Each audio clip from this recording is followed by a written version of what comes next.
تعلیم کے نام پر، پھر اچھا رشتہ ملنے کے نام پر 30 32 35 سال کی بیٹی ہو گئی ہے، پھر کہتے ہیں جی رشتے نہیں آ رہے، دعا کریں کوئی رشتہ آ جائے۔ بڑی پریشانی ہے گھر میں، 4 بیٹیاں بیٹھی ہوئی ہیں۔ او بھائی 4 بیٹیاں بٹھائی کیوں؟ 4 بیٹیاں کیوں بٹھائیں؟ جی اچھا رشتہ نہیں مل رہا تھا۔ آئیں میں آپ کو ایک کہانی سناتا ہوں۔ ہمارے ہاں جو رویے چل رہے ہیں نا، جو مزاج چل رہے ہیں، ہم لوگ یہ سمجھتے ہیں کہ بیٹی ہے نا میرے گھر میں تو رشتہ لے کے بیٹے والا آئے گا، کوئی آئے گا تو میں رشتہ دوں گا۔ اب میں اپنی بیٹی لے کر کسی کے گھر کیسے جاؤں؟ بیٹی کا رشتہ لے کر کیسے جاؤں؟ فاروق اعظم کو نہیں جانتے؟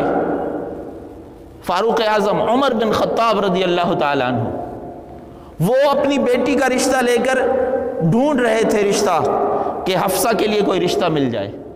یہ کہانی آپ نے نہیں سنی ہوئی؟ آج بیٹی کا رشتہ لے کر لے جانا عیب سمجھا گیا ہے۔ بھائی جیسے بیٹے والے کو رشتہ درکار ہے وہ ڈھونڈ رہا ہے، ایسے ہی بیٹی والے کو بھی رشتہ درکار ہے، آپ بھی ڈھونڈ سکتے ہیں، اس میں تو کوئی عیب کی بات نہیں ہے۔